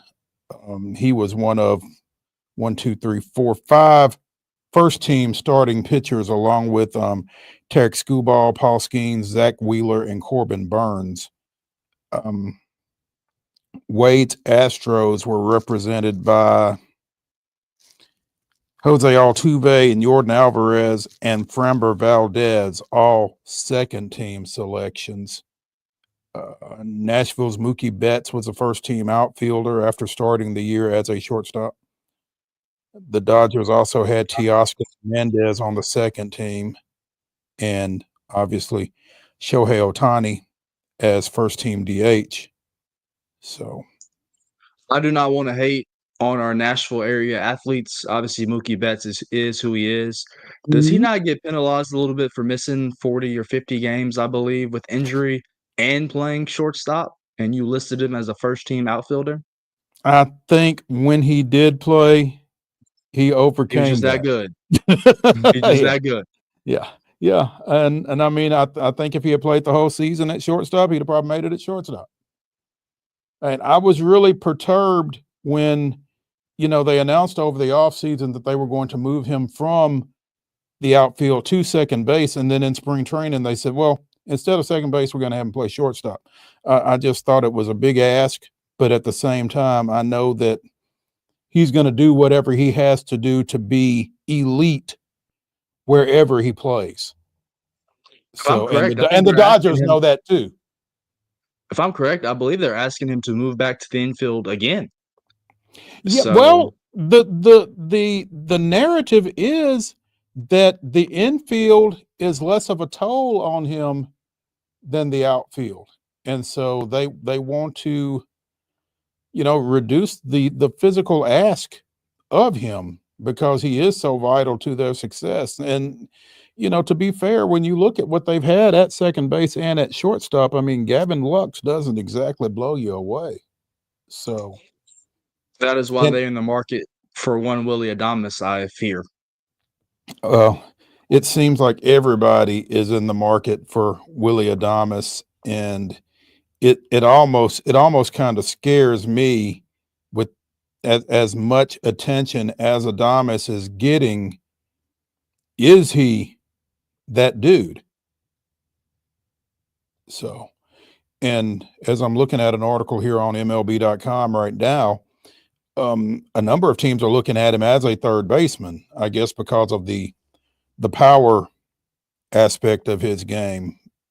But it feels like to me that his power makes him more of a premium shortstop than it does a premium third baseman. I mean, he could get a bigger payday playing shortstop than he does third base. That's for sure. I would think so as well. So that'll bear watching to see how that progresses and whether it is somebody that wants him to move to third. But he's, certainly got that versatility that he could play either position on the left side there. And I'm sure that will be, intriguing for a lot of folks that are chasing him this year. Buffalo and the Chiefs play this weekend, and I guess that's pretty much the marquee NFL game of the weekend. Kansas City will be unveiling a new place kicker, apparently. Harrison Butker's got a meniscus tear in his left knee and is going on IR. So they have signed Spencer Schrader, not to be confused with Spencer Strider, off the Jets practice squad. That means I need a new fantasy kicker. Oh, you've got Butker? I have him in 2 leagues. Oh. So a new waiver wire will be added here shortly. So I guess we know what you'll be doing between the show and your ball game this evening then, huh? Yes, I agree. I guess you could say Bills Chiefs is the marquee matchup, but let's not put any slander on. Obviously, these two teams absolutely despise each other. Steelers Ravens as well. Good point. What does the rest of the schedule look like? I mean, obviously we'll be watching when we're not watching Vikings Titans, right? Packers Bears. As for us Packers fans over here, trying to extend the streak to fatherhood over the Chicago Bears. Those two do hate each other. Yeah, Ravens Steelers is a noon kickoff as well. I don't guess we'll be getting it because we'll get Vikings Titans, but that's unfortunate. But Chiefs Bills is in that 325 window, and then you've got Cincinnati and the Chargers late Sunday night. And then on Monday you have the Battle of Texas, Houston at Dallas, which I guess could be interesting. How? Houston's been on the slide. I mean, Houston's been on the slide, but Dallas never got up. So yeah, I mean, that's true. I don't know. It's always entertaining watching Jerry. It's always entertaining. So, and there are a few teams that it's more fun to watch lose than the Cowboys either. So yeah, that'll certainly bear watching there. News out of college football. With everything else that's going on, we had a couple of weeks into the season, the UNLV quarterback that left the program because of an NIL dispute. Somebody didn't run him his money. Well, Thomas Castellanos, former starter at Boston College, has left the team after being supplanted as QB1 in the Eagles' win over Syracuse last week. Apparently, Grayson James came off the bench, took over the position, played well, and will start for Boston College against SMU this week. And Castellanos is taken off after starting 20 games over the past couple of years. Boston College is 5-4, 2-3 in Atlantic Coast Conference play, trying to get to bowl eligibility, and they'll be trying to do that with Grayson James, while Castellanos takes off and has 1 year of eligibility remaining wherever he gets to. So, I mean, again, gotta love the transfer portal. I don't have any problem with kids doing what they feel like they need to do, man, because they know their situation a lot better than we do. But, if I ain't starting, I'm departing is an interesting approach sometimes.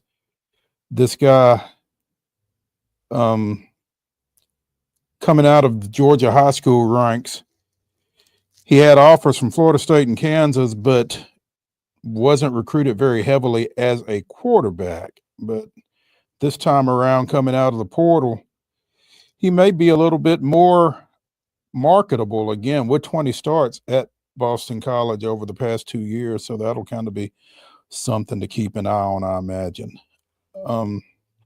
We mentioned the Preds in the rundown. They go to Calgary tonight. They have not won either of their previous 2 road games since they defeated Utah at Bridgestone over the weekend. So they're 0-2 on this 5-game trip so far. I'm trying to break that up at Calgary tonight and at Vancouver on Sunday. They got to get things going at some point, don't they? You'd like to think, man. I mean, we've had Ann Kimmel of Penalty Box Radio on a few times trying to figure out what's wrong.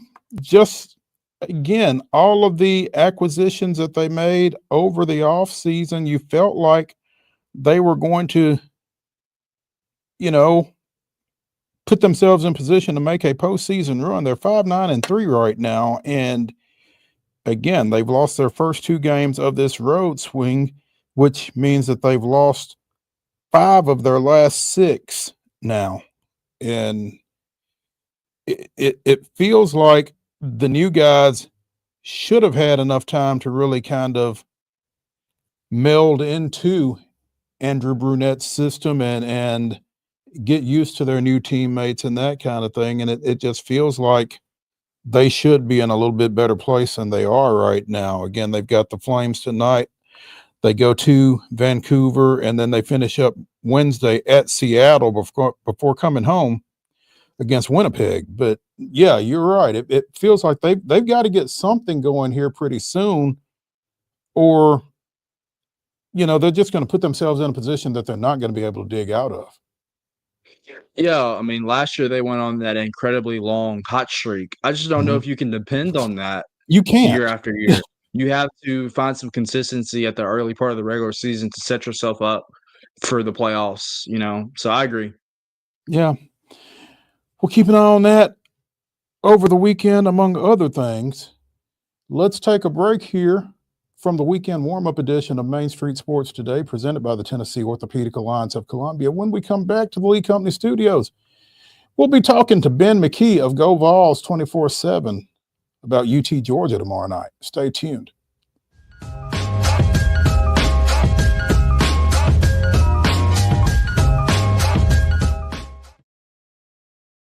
Hi, I'm Riley, a certified physician associate here at Premier Foot and Ankle Centers of Tennessee.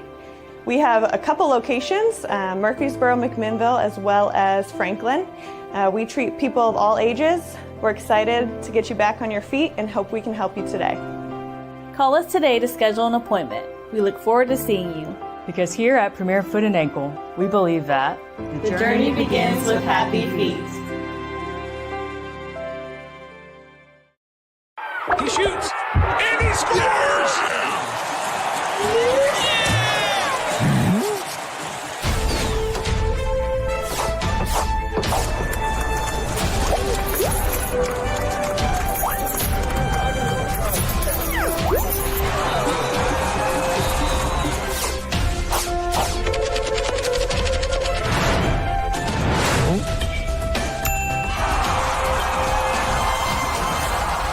Whether you're an athlete or a weekend warrior, when it comes to your performance, don't settle for anything less than excellence. We're proud to announce that Mid-Tennessee Bone and Joint Clinic is now Tennessee Orthopedic Alliance of Columbia, where we are redefining sports medicine and orthopedics. Tennessee Orthopedic Alliance's team of expert sports medicine physicians understands the unique demands of your body. TOA Columbia specializes in personalized orthopedic care, offering state-of-the-art treatments for everything from sports injuries to joint replacements. Learn more at toacolumbia.com. With Lee Company technology, the best handymen are hands-off. Lee Company techs have been using visual findings and other smart technology tools for years to add transparency and virtually take customers along. You see what we see, whether we're in a crawl space or on a roof. With Lee Company, technology helps us help you, no matter what's happening in the world or at your house. Jones & Lang Sporting Goods here in Columbia has been outfitting teams, officials, and anybody else from T-ball to college for 50 plus years. Be sure and check them out at 931-388-8060 or online at jonesandlang.com. Jones & Lang Sporting Goods, the look of a winner. Zion Christian Academy, zioneagles.org or 931-388-5731. You can schedule your appointment. Go tour their campus. It is beautiful over there, and you're definitely going to want to see it. Again, it's zioneagles.org. Give them a call, 931-388-5731, and schedule your tour today. Piggly Wiggly, located in Neely's Mill Shopping Center, is Columbia's locally owned and operated Cost Plus 10 grocery store dedicated to serving the community with low prices and smiling faces. Piggly Wiggly offers fresh, hand-cut meats daily as well as daily hot plate lunches from their deli counter. You're certain to see smiling faces and a helping hand when you're here at Piggly Wiggly. Come by and check out our fresh produce, high-quality meats, and more. Down home, down the street, we'll see you at the Pig.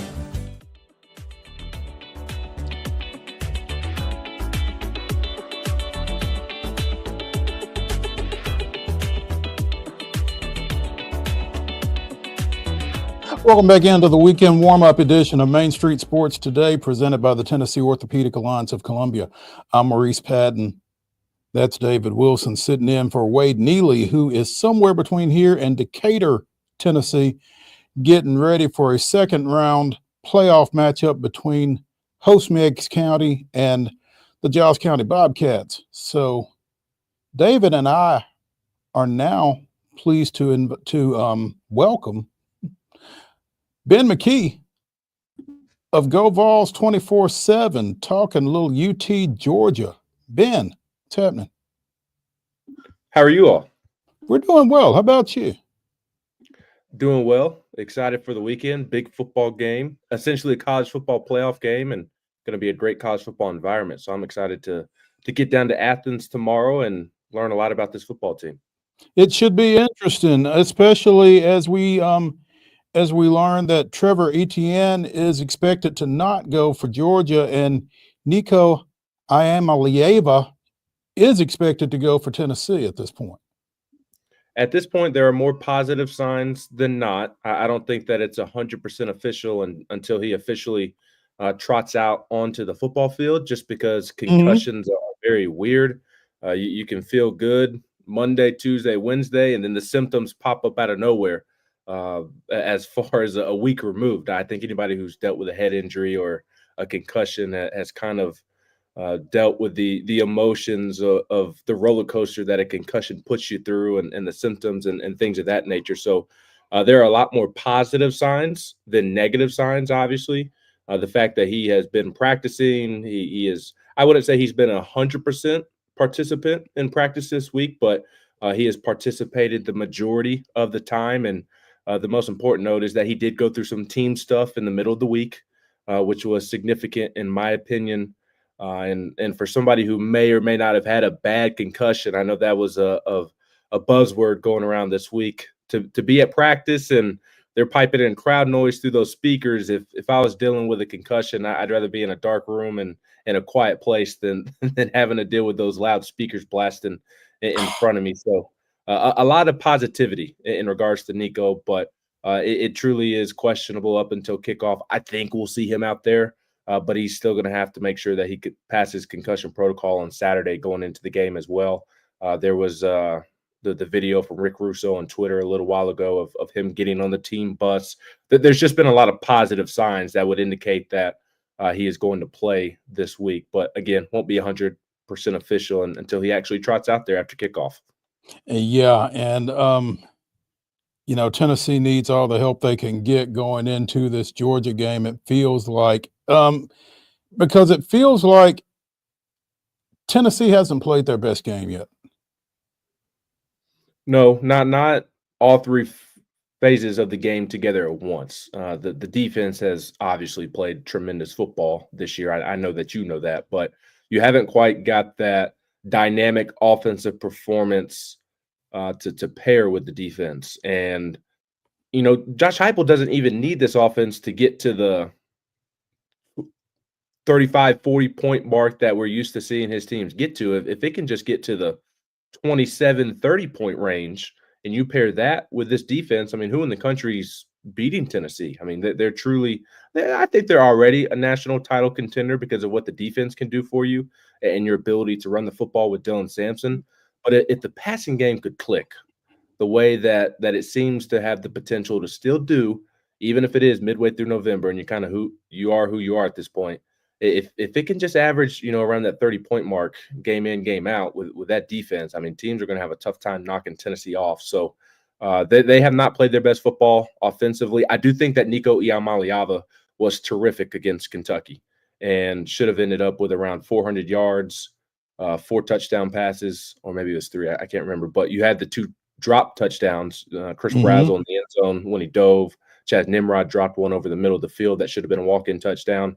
If those are caught, I mean, he's 30 of 38 for 4 touchdowns and nearly 400 yards. So I do think Nico was really taking that next step, played well in the first half, and then he had the head injury. So very curious to see how he responds to this week of managing those concussion-like symptoms and the concussion protocol, because it seemed like he was really elevating his game and no longer playing like an inexperienced redshirt freshman. Will he regain form? Because the running game can lead you this weekend.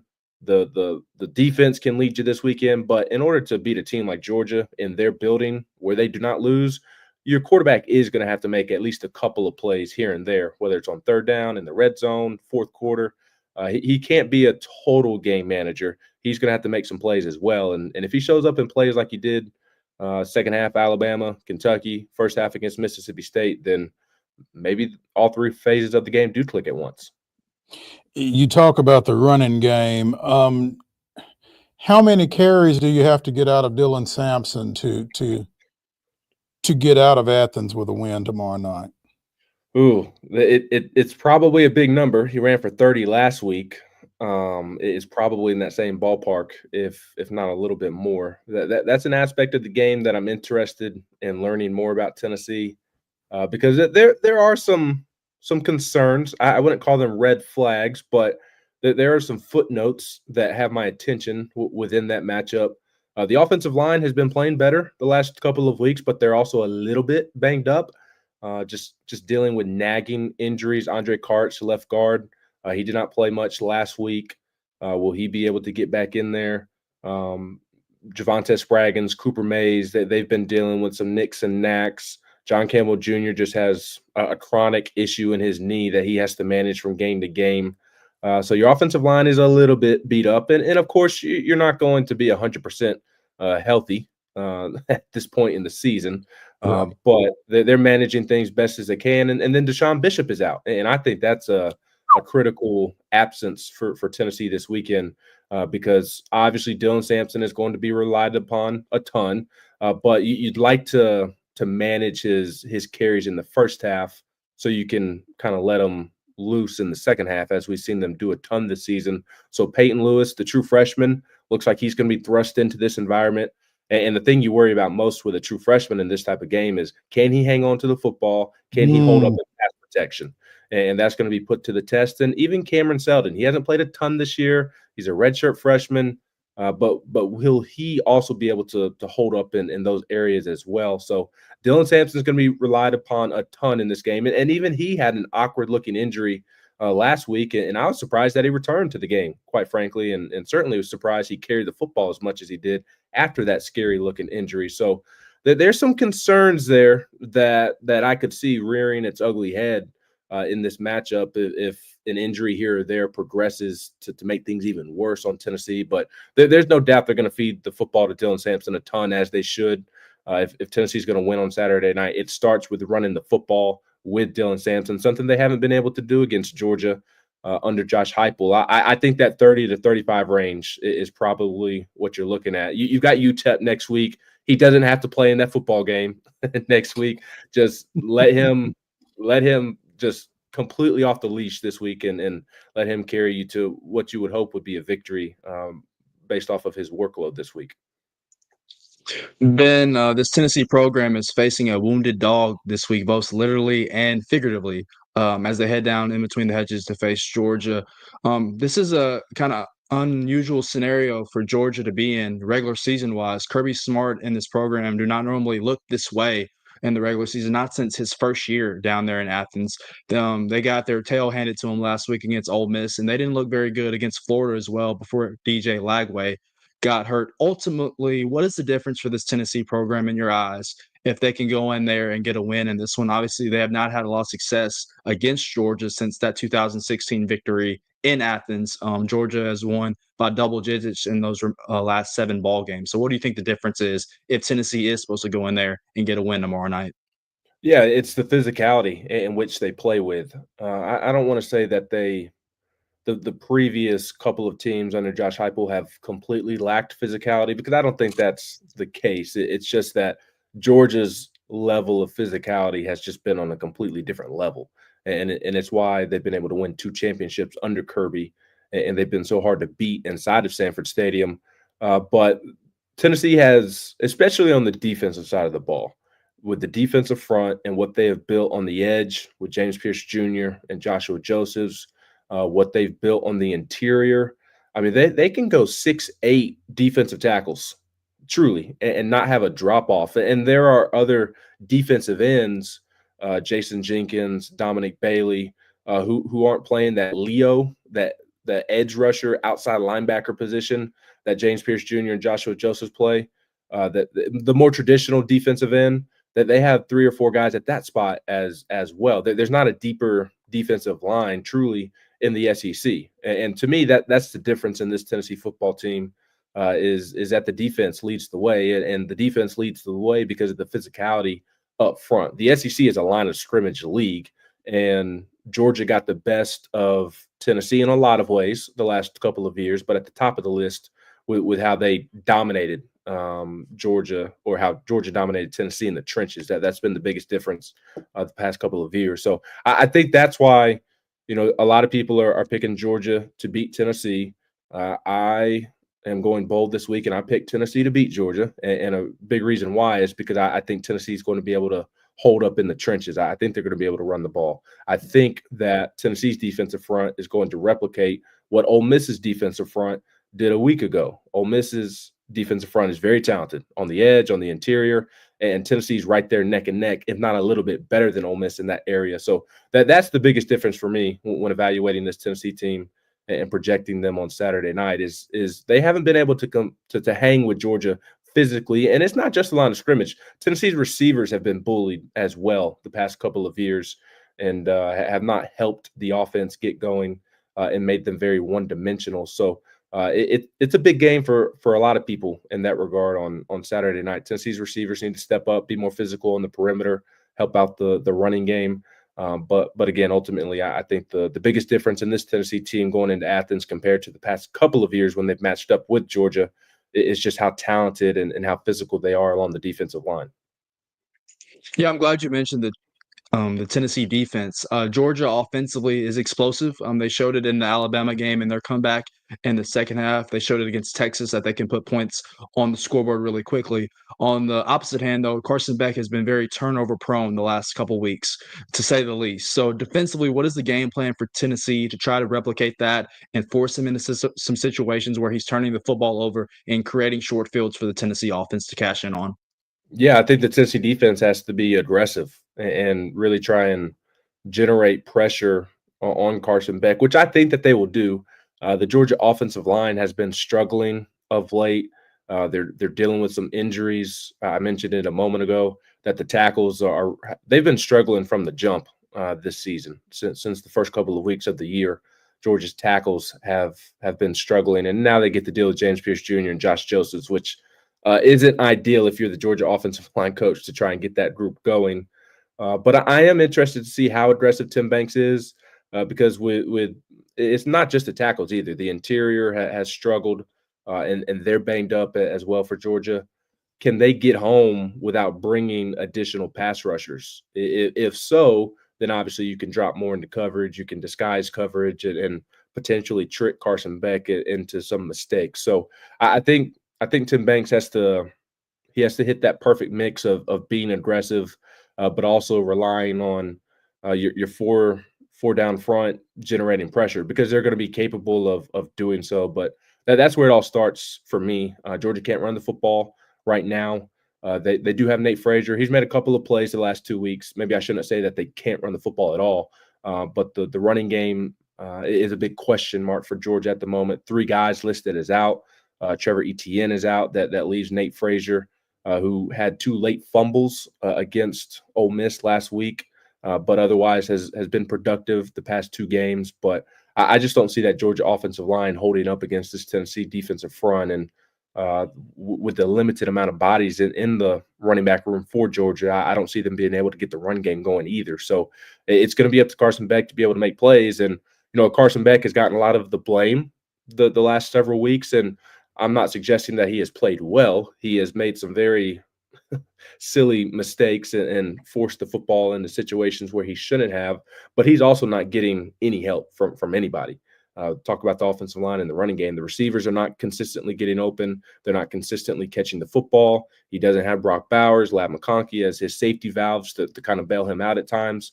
So there's a lot of question marks with this Georgia offense, even if we have seen it pop off here or there throughout the season, as you alluded to at Texas and Alabama as well. But Tim Banks has to be aggressive, and he has to allow that defensive front to feast, and I think he will. It's kind of the nature of their defense anyways, is to allow those guys to play vertical and get in the backfield, and that's why they've had so much success this year.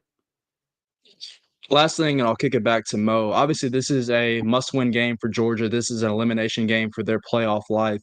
You could make the case that it is not for Tennessee if they lose close on the road right here. So just kind of talk about that, kind of Tennessee maybe not having to win this game, it not being an elimination game, and them finding a way maybe in a few weeks to kind of backdoor their way into the college football playoff with only 2 losses, both being on the road in SEC environments. That could be very close games as well.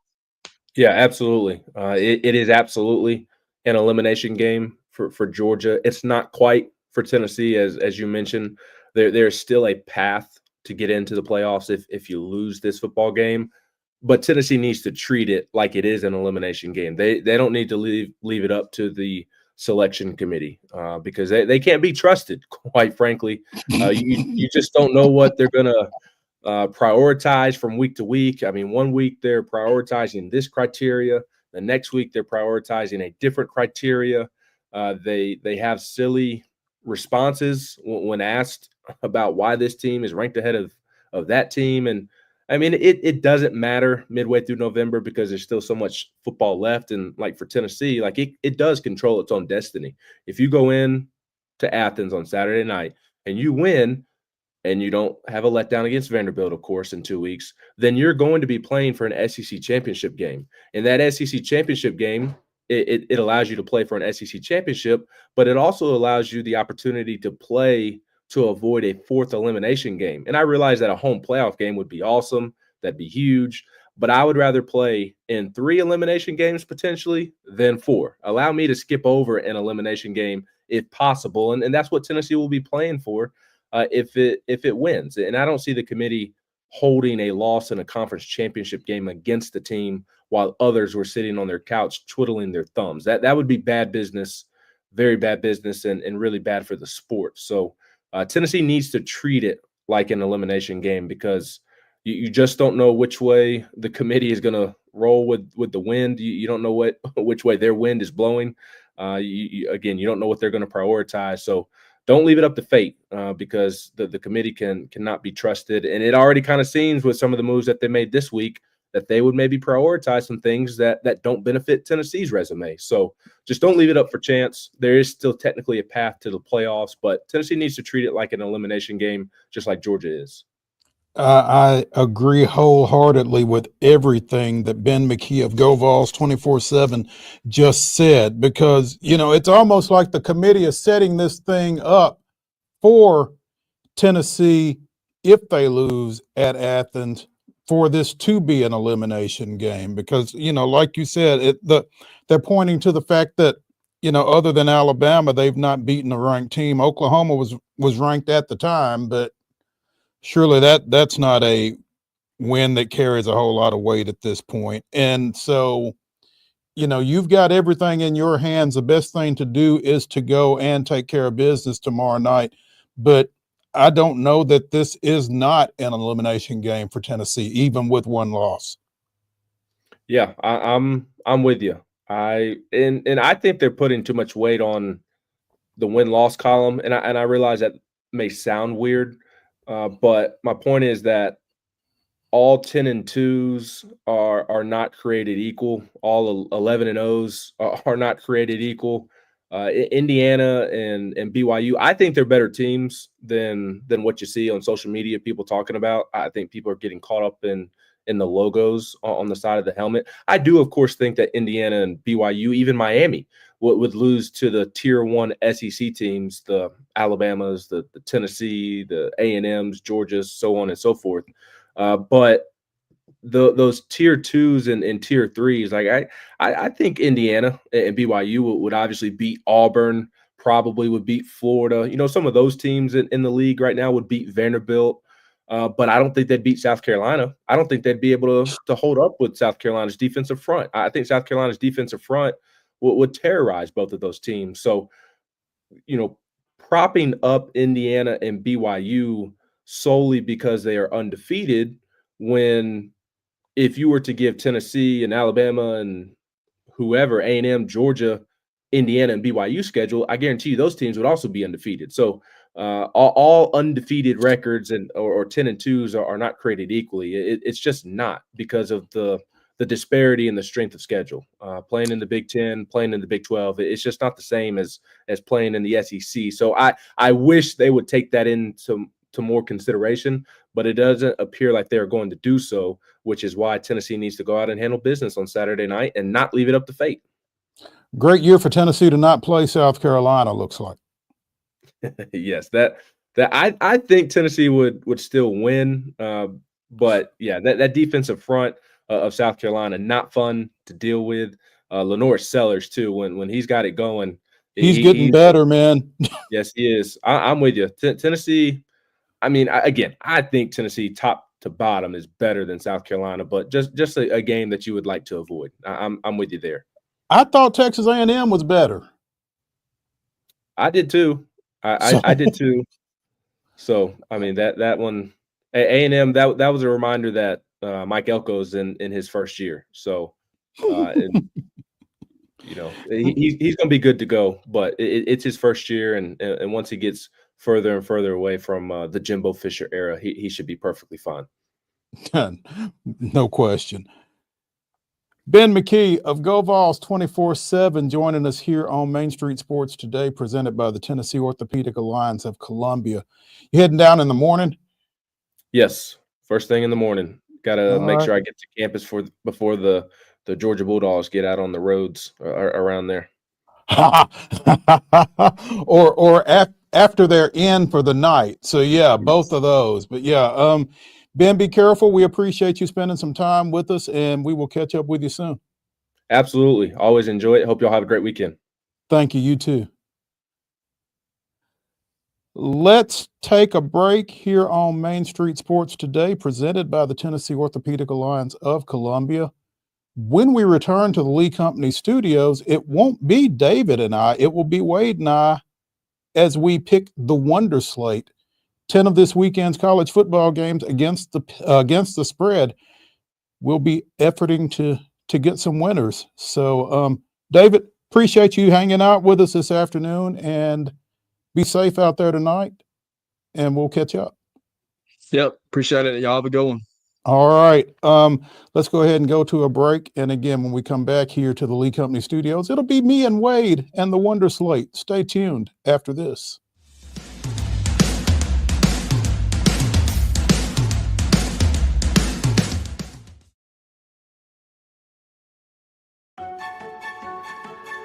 So, you want to be a part of the Busy Bee team, huh? Well, how do you see yourself fitting into the organization? Oh, I get it. You want to be a weather bee.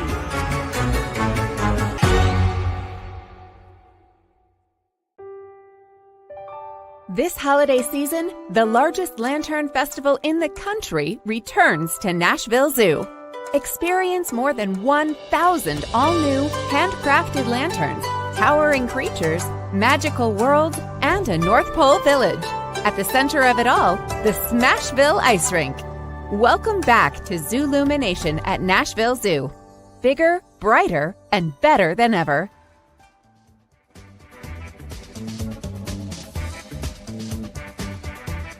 Hey, welcome back into the final segment of the weekend warm-up here on Main Street Sports today, presented by the Tennessee Orthopedic Alliance of Columbia. As promised, Wade Neely back with us for the final segment because we couldn't do the Wonder Slate without Wade. 10 games from this weekend's college football schedule we will be picking against the spread. And, you know, we ain't bad, we ain't great, but we have some fun. So anyway, let's dig in. Mr. Neely, the floor is yours. Let's rip and run. Big hits from last week. Well, let's start with the bad. We both whiffed on MTSU, which is unfortunate. Our beloved Blue Raiders let us down in a big way versus Liberty, but it's okay. It happens. Other bad ones, BYU, they're lucky to be undefeated. They're lucky to survive the Holy War with a win. They did not cover the spread. Oklahoma, more like Choklahoma, losing that one late to Missouri cost us both. So I think there's been some votes of confidence coming out of Norman for a certain coach as well. So yeah. Be on high alert. So mixed bag, some wins, some losses, but we're right there in the thick of things, and we're looking forward to another big week. Hats off to you for picking Michigan to cover 14.5 against Indiana. The Hoosiers did win 20-15, but it wasn't 14.5. All right, Michigan ain't a great team, but Indiana finally played a good team, and we saw what happened. So let's remember that as the season goes along. So we shall see. But you also nailed the Ole Miss pick, which was good. Florida Gators, the Georgia Bulldogs, stubbing their toe in Oxford last week. Kind of spit the bit a little bit. So, yeah. Absolutely. It's a top-heavy slate this week, but it's a slate nonetheless. To the 10 games we go. We start at 11 a.m. tomorrow, where Ralphie will be running. As the Colorado Buffaloes are ranked number 17 in the land, they control their own destiny to not only the Big 12, but also the college football playoff. They host Utah. Mo, does Colorado cover 11.5 on Saturday morning? At home against a fourth-string quarterback, I believe they do. Hey, I'm with you. I can't go against Colorado. Once upon a time, it didn't seem like Colorado would win another game the rest of the season. Now it doesn't seem like they'll lose another game the rest of the season. So looking forward to seeing Ralphie run on the big noon kickoff there. Up next, a battle of two American squads. This is going to be a fun showdown at 11 a.m. on ESPN2. Does Tulane, who still clings to playoff hopes and dreams, do they go on the road and cover 7 points at Navy Saturday morning? I think they do cover 7. I'm not sure they cover double digits, but it's not a double-digit number. So, yeah, I like the green wave here at Annapolis. I'm taking Tulane as well. Don't tell our good buddy in Cornersville standout Ben Franklin that, but I'm picking against Navy this week. Give me Tulane to cover 7 on the road. I think Navy is kind of just taking a little small step back after that great start that they had. Still in the 11 o'clock window, does Texas, number 3 in the land, renewing a little bit of the rivalry here, do they go on the road and cover 13.5 at Arkansas Saturday morning? I believe they do. I think Arkansas has kind of dropped off a little bit, kind of lost a little of their luster, and I think Texas, this feels like about a 2-touchdown ball game. Yeah, give me Texas on the road. Our first disagreement, I'm going to take Arkansas. I wish the number, if I had that 14.5, I'd feel a lot more confident. I'm just still a little leery on Texas. I still think they're a great team, but I just feels like they got a potential letdown in them. Not saying that Arkansas will win, but I think maybe they find a way to cover at home in that big rivalry game. Final 11 a.m. kickoff game. I know neither one of us wants to do it, but we got to include Clemson at Pittsburgh. That tells you how bad the slate is early. Does Clemson go on the road and cover Pittsburgh, who was undefeated just a couple of weeks ago? The spread is 11.5. Man, yeah, you mentioned Pittsburgh. I mean, they've kind of fallen apart here in the last little bit. That SMU game didn't do them any favors either. But I'm still not real sure what to make of Clemson, and 11.5 on the road for them kind of bothers me. Give me the Panthers. I'm taking Clemson, and this is the one I feel the least confident about. I think Clemson is good enough to cover this number a couple weeks ago. I think they're still a little wobbly, but also I think Pittsburgh is really wobbly right now. This will be fun to watch. Hopefully neither one of us spend a lot of time actually watching that game. I think it'll be pretty ugly. But I think Clemson. I think we got some better options, really. So, we can. we will be checking on it since we picked it. Yeah, I got a nail appointment I got to get done on Saturday morning when There you Clemson go. and Pittsburgh are tuned in. Give a cat a bath, if you know what I mean. Up Soak next, some socks. 2:30, our lone 2:30 game on ABC. Does LSU go into the swamp and cover 4 points? I think they do. I mean, they certainly need to. I mean, what's up? That's basically a field goal. I think if LSU does not cover this 4 points, I think BK may just implode on the sideline. You know, I'm picking Florida, not just because I'm envisioning Brian Kelly imploding, but now that you got that image in my head, I can't go against. It certainly doesn't hurt, does it? It's yeah, almost enough to make me take Florida. Yeah, I feel you. The king of excuses. Give me him with another excuse. I think Florida, especially if Lagway, he's listed as questionable. Maybe if he goes, Florida can win this game outright. I think it'll be close. And I'm taking the Gators on Saturday afternoon. Not a 2:30 kickoff, but a 3:15.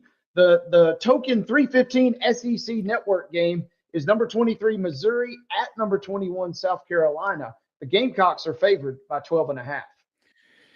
That number scares me. I mean, I want to take South Carolina to win this ball game. I'm not sure I want to take them at 12.5. Oh, but after what they've done the last couple of weeks against Vanderbilt and against Texas A&M, I'm not real comfortable picking against the Gamecocks at this point. So give me South Carolina at 12.5. I'm not comfortable with it, but let's go. I'm with you. I'm taking South Carolina as well. And something with Clemson and South Carolina, I guess, because I don't feel good about picking Clemson. I don't necessarily feel great about picking South Carolina. I think they win this game by like 10, like 20-10 or something like that.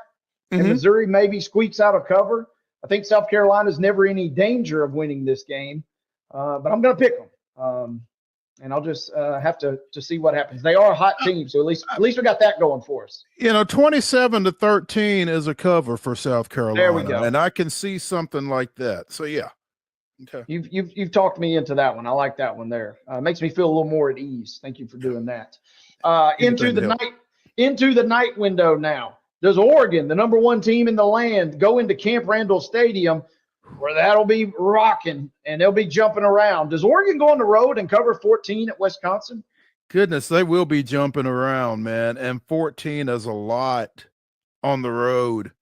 But they are the number one team in the country, and I'm not sure how good Wisconsin is. Quack. Give me the Ducks. Taking the Ducks. Sorry, Nate, but I got to pick Wisconsin in this one. I can't get the image of the going into the fourth quarter and everybody just bouncing and having a good time.